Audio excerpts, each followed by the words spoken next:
Welcome, everyone. This is the Manny's Irish Pub Sports Betting Show special edition. We threw this together last minute. A couple of my regulars had suggested it, and I thought it was a pretty good idea to go over some betting strategies for the last 15 minutes before the kick. And I'll tell you, this is an exciting time.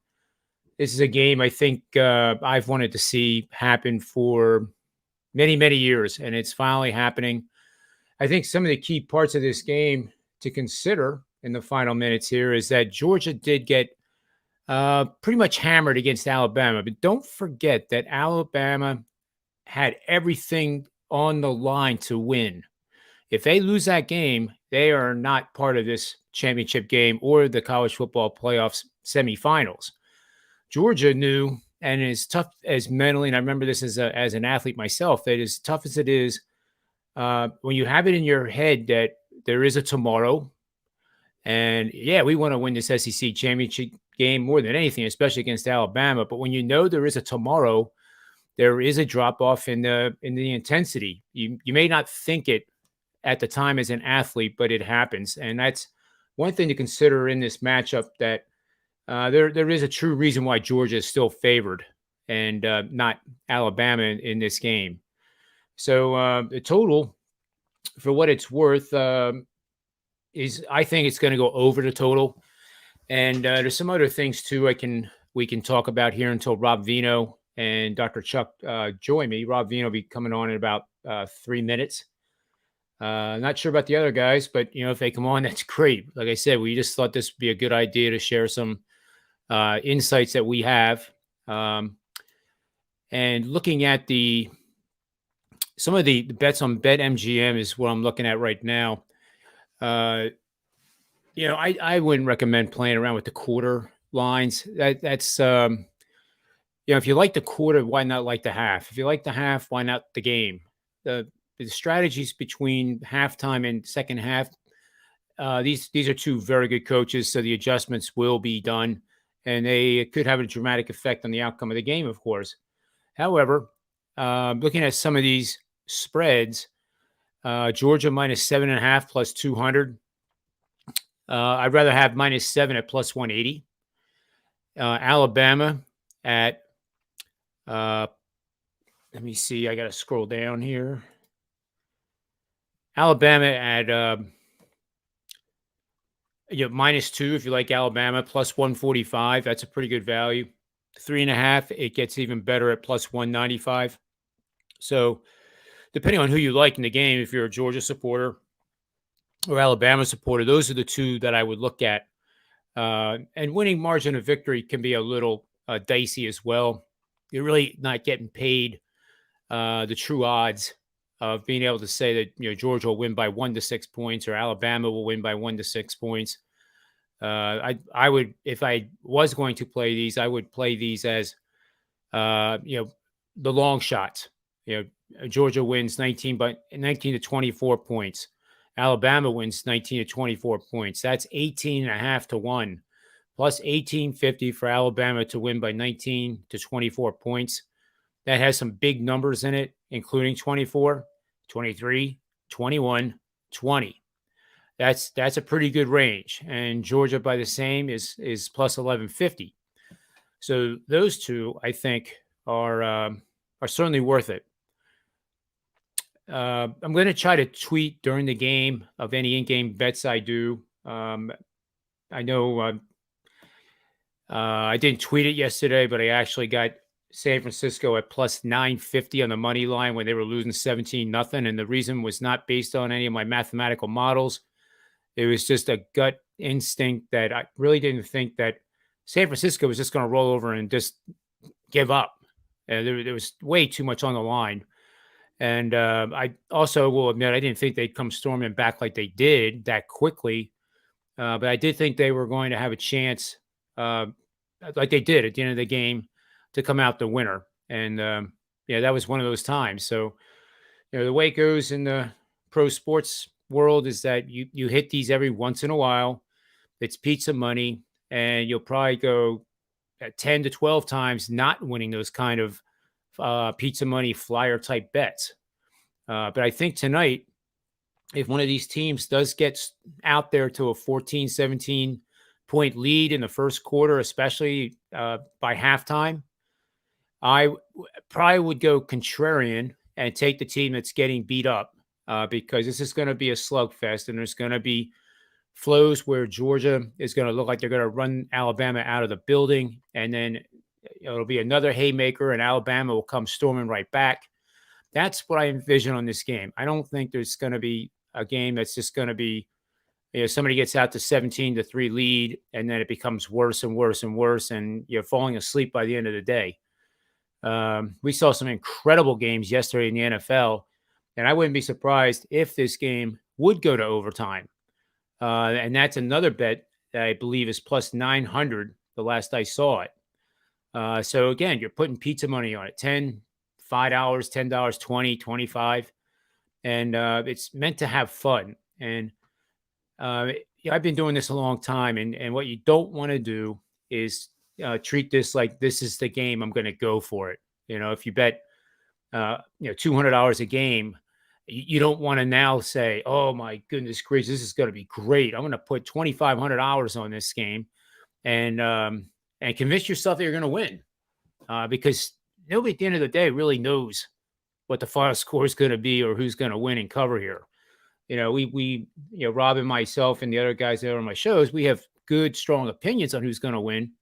And it's backed by a lot of facts, a lot of research. And many times that research doesn't work out. NBA, I had a 5% win with the Sixers over San Antonio that covered by 10.5 points. Those plays hit it about right around 70% on any given season in any given sport. That also means they lose 30% of the time. And I can't emphasize that more.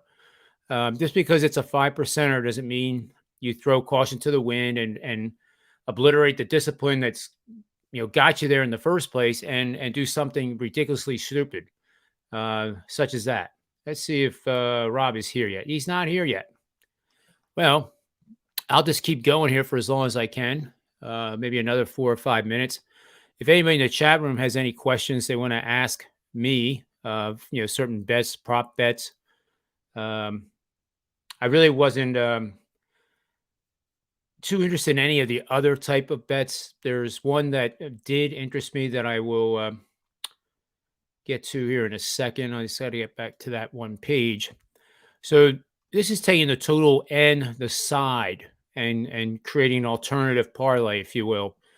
So, for example, the current line now is Georgia -3. Over under is 53. And Rob Veno is here in the house now. So I'm going to bring him on. Thanks for joining me, Rob. Sorry about that, John. It's tough getting us all together at the same time here. But we're here. I said right in the beginning of the show that we threw this together last minute. Not haphazard. I mean, we kind of have our research done for the game, and it was done, speaking for myself, probably a week ago. But right. What I was just talking about was don't use this game to bet big. It's not worth it. No game is worth it. But that's one of the biggest mistakes I think amateurs make.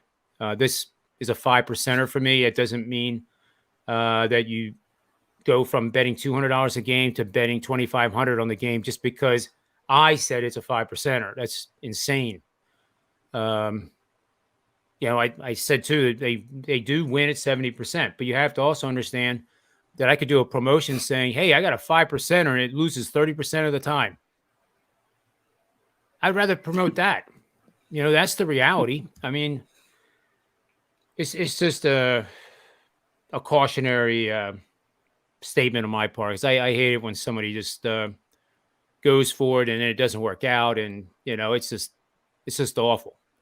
So the other thing I just started talking about was the alternative lines. I'm looking at BetMGM and wanted to know what you thought of these strategies. I mentioned already that you never get paid what you're supposed to get paid on these, but they are fun pizza money bets. Okay. So I'm looking at Georgia and over 40.5. That's Georgia money line, over 40.5 points, plus 105. I think it's going to be a pretty high scoring game. Alabama and over 40.5 is plus 180. Georgia and under 40.5 plus 575. Alabama and under 40.5 plus 800. I'll go right to the one I like, Rob. And this I actually gave. We're still 10 minutes before kickoff. I gave this to my all access clients. So here goes the release of the 5%er. So we have 10 minutes before kick. I don't think it's really going to make a difference. So Georgia and over 54.5. That is plus 230. You like it or not?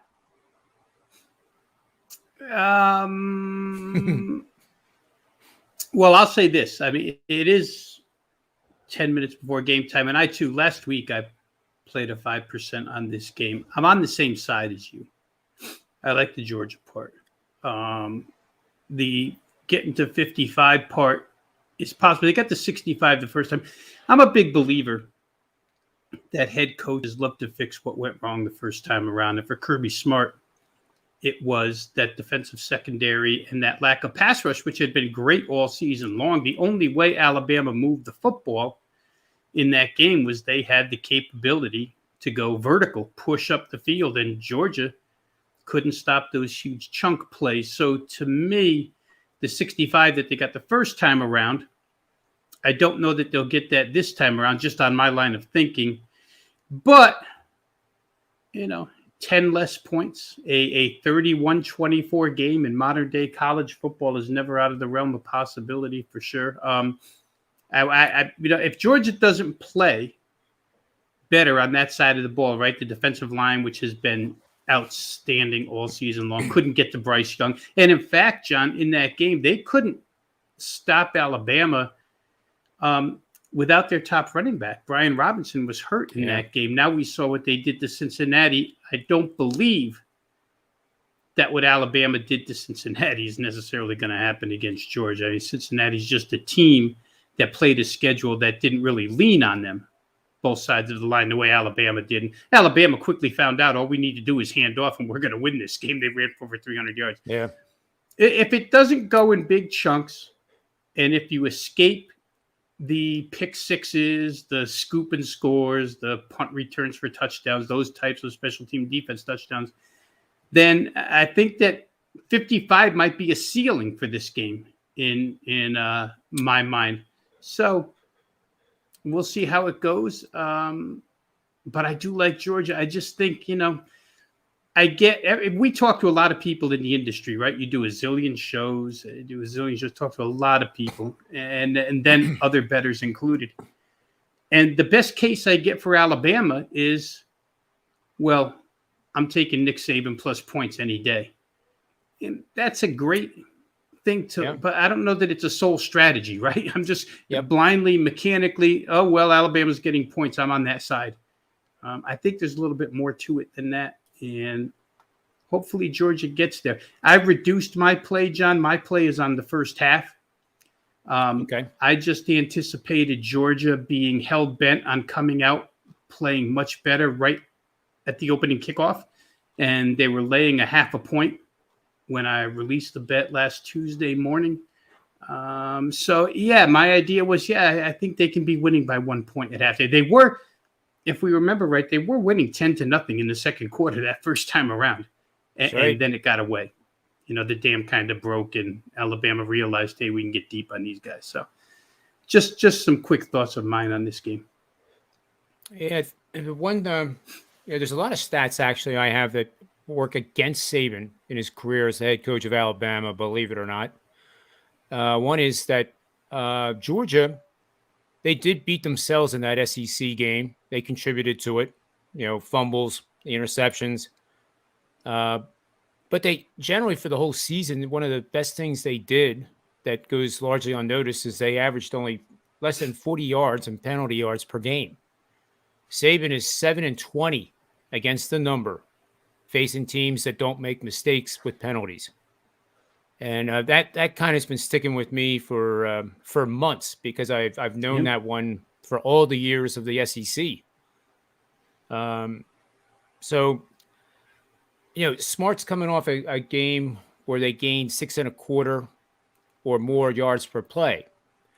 Well, Kirby is the coach of Georgia, is 16-4 against the number in road or neutral situations after a game gaining 6.25 yards per play. So there seems to be more overwhelming evidence on the Georgia side than the Alabama side. And of course, the betting flows I'm seeing, Rob, are 65% of the money is on. The tickets is on Alabama, and below 60% is the money. And the line actually went from 2.5 to 3. At the end of the day, I hope it's as good as some of those NFL games were yesterday, because that was nuts. We talked on the Manny's Pub show about the possibility of two coaches getting together and just saying, okay, we're going to tie like Las Vegas and the Chargers. And lo and behold, what we were talking about actually almost happened. But you could tell that it wasn't like prearranged.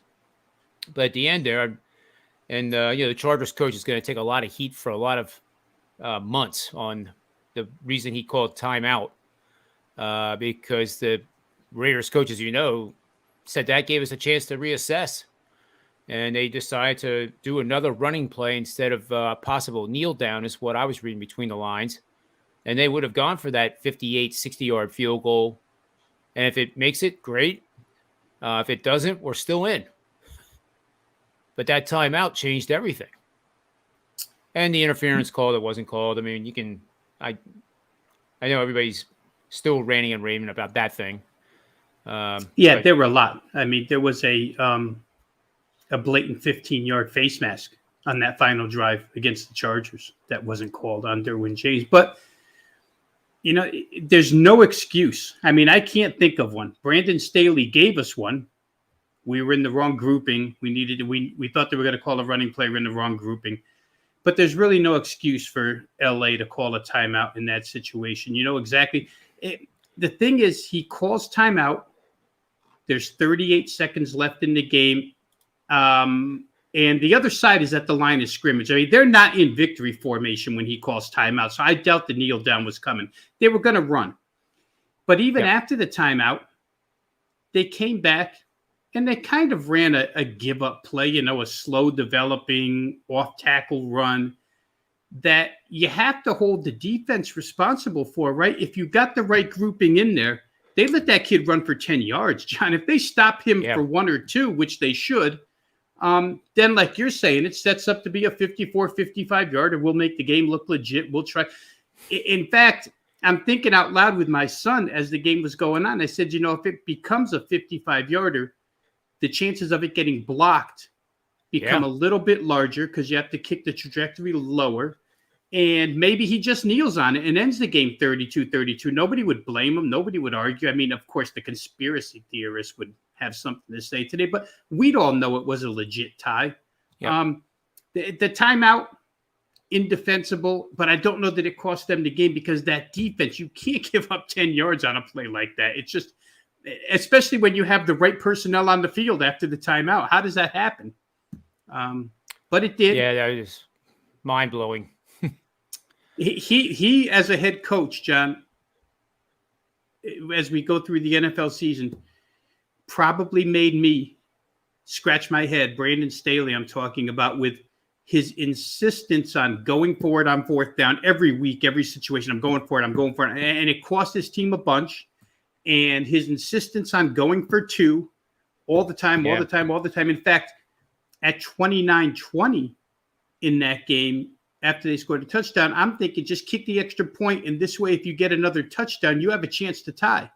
If you go for 2 at that point, it's 29-20, and you have to score 2 times in 4 minutes and 58 seconds. Not that easy to score twice. He got lucky. They got it, right? They got the 2-point conversion. But what are you thinking? Honestly, what are you thinking? The possibility exists that you lose the game if you don't make that 2-point conversion. Yeah, it's not the I analytics. think he's done some crazy stuff. He's done some crazy stuff where that's concerned. There's no question. Yeah, we got Jesse Scholl in the house here.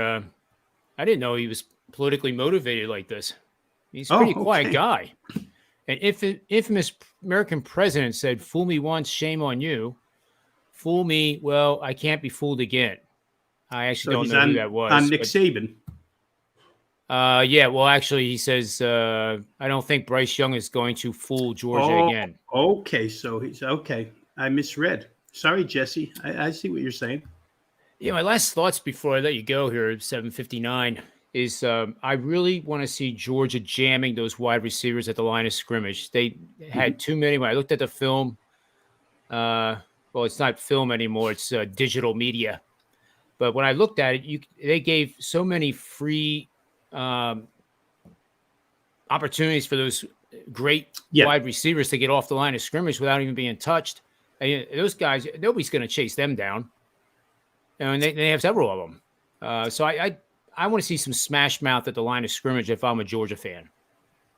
Right And from the the good start. news for Georgia is that John Mechie, a guy who had a bunch of catches in that game, is not available here. They won't see him. So, I mean, obviously, Jameson Williams, he's a road runner. He's the guy you want to jam. They've got other receivers, but Mechie was kind of the security blanket. For the year, John, he caught 96 balls. Mechie caught more balls than anybody on that team. So that's one bonus for Georgia. And the second bonus for Georgia, if we're just looking at wide receivers, is that was the first week that their number one receiver, George Pickens, had played all year. And now he's got 2 games under his belt. And I would expect him to do a little bit more damage here on Georgia's offensive side as well. I know that, a lot of people, Stetson Bennett can't win a national title.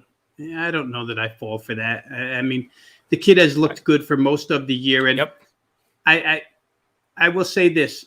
I think in their semifinal games, the 2 of these teams, neither one was actually faced with an opponent that could do things that they can't handle. Michigan doesn't push the ball vertically in the passing game whatsoever, and Georgia swallowed them whole.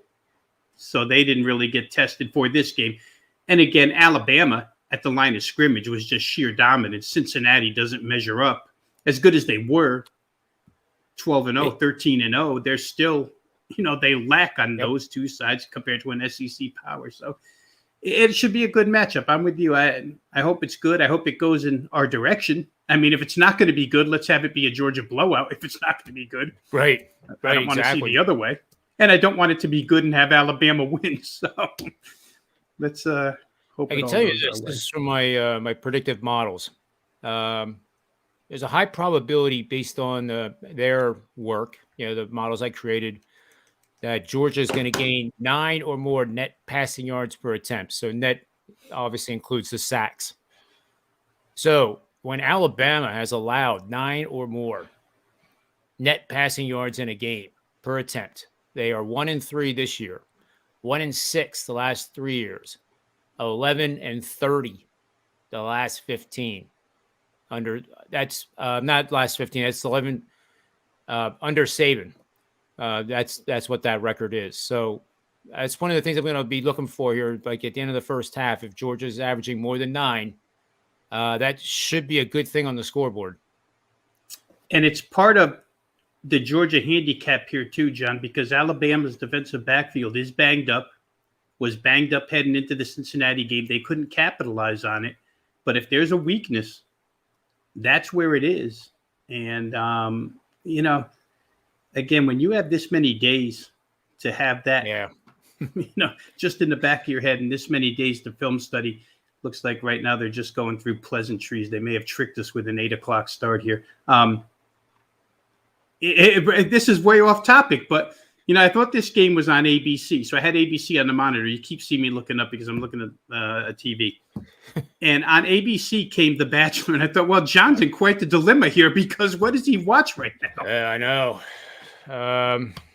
But you have time because they're not starting this game for a few minutes here. They're not even out of the tunnel. I think the one show, other than suggesting that it be discontinued, that'll get recorded in the library for future use. And I think this game also will get recorded, but I will be watching it live. Beautiful. Yeah. Well, Rob, I'll let you get to the game here. And Yes, sir. thanks for joining me. I'm going to be tweeting some stuff out during the game, some in-game strategies, perhaps. If you like Alabama, I tell you, you want Georgia to score first and then nail that in-game line. If they score 10, it's 10-0 again. That Alabama line is going to be somewhere around. It's going to be north of 7.5. So again, pizza money. Don't use in-game to suddenly have $1,000 bet on the line.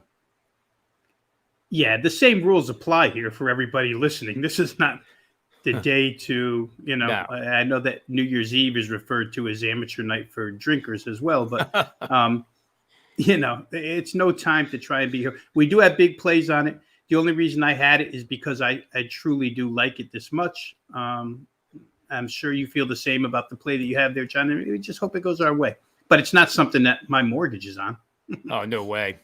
No way. Jesse Scholl just slacked me and said it was a George W. quote. Now, does he mean George Washington or George W. Bush? And there's two of those, right? Oh, no, These guys- it's George H. Bush.